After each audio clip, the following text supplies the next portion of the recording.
Kind of nice when your backyard can be a wild food grocery store. Mushrooms, wild mushrooms, so I wanted to show you that, and we're gonna do some cooking with those tonight.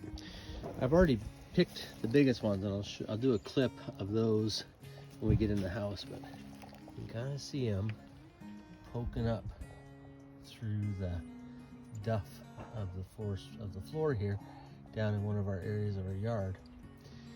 And these guys are one of the shaggy parasols. We have 3 of them on Vancouver Island, and all of them are non-toxic and edible. Not everyone can stomach them. You should try a small piece before you do it. And if you live somewhere besides Vancouver Island, there is a toxic shaggy parasol, Chlorophyllum molybdites, green around the gills, the sickener, that you would want to make sure you understood how to differentiate. But if you're on Vancouver Island and find one of these guys, it's safe to eat. So I'm going to show you that when we get in the kitchen tonight. Okay, here's the mushrooms that the larger versions of the shaggy parasol, Chlorophyllum olivieri. This is a really prime specimen.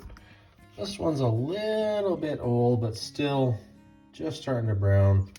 Will still make good food. And then we've got some buttons that we're going to do in here as well. And the olivieri have a really dark brown cap. Some of the other ones have a lot more white in them, but that's this particular shaggy parasol on Vancouver Island. I'm going to wash these up now, and I'm going to get ready to make a mushroom rigatoni. Okay, I just kind of rough chopped these guys up. You can see right away that staining I was talking about, which is really distinctive for shaggy parasols. Different members, Chlorophyllum bruneum, go a lot brighter orange, but you can see that rusty color brown stain that goes right away. I rough chop them because these guys really saute down to nothing.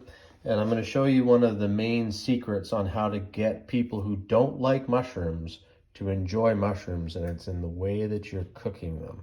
So we're going to put these in the pan, and I'll show you that. Okay, pasta water's getting hot, so key thing, start with a cool pan and put your mushrooms in dry. This is the most important part that people miss, is to dry saute your mushrooms before adding your fat. Everybody wants to fry them in butter and garlic, which is great, but do the butter and garlic part once you cook off the water.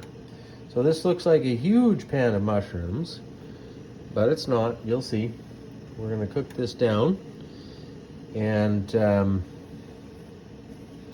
let the water get out of it. Once it starts to get dry, I'll bring you back. 6 minutes. Look at all the water. Look at how much smaller they are now, right?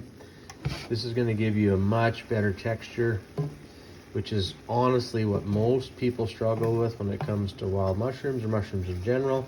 You cook the water out, it's much easier to get a nice texture on the mushroom. Alrighty, back in a bit.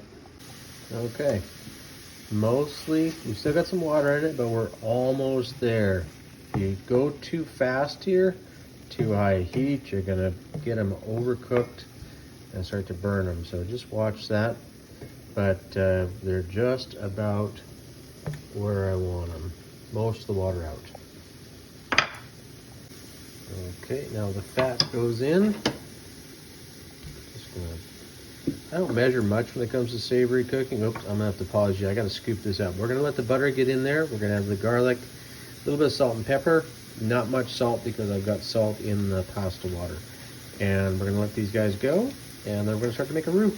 Okay, we're sauteing nicely, some butter and garlic in there. One of my secret ingredients for something like this is powdered dried mushrooms. Actually what I do with a lot of those shaggy parasols when I don't have time to actually prepare them.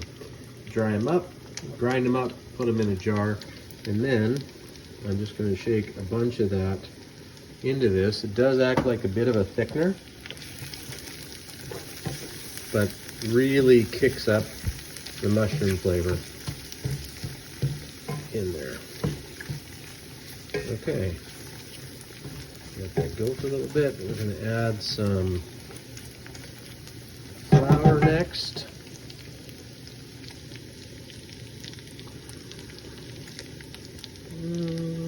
about that much. And let that cook. And I'm going to add some pasta water to it. And while that's cooking, I'm actually going to add, we're going to put some broccoli greens and kale greens in here and let them wilt as well. So I'm going to do this one-handed. Okay. Ladle full of pasta water.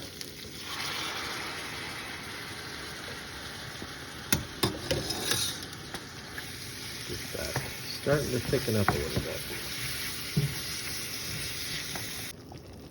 Okay, hit it with a splash of milk just to add a little creaminess to it, and the pasta is now al dente and ready to go in the pan.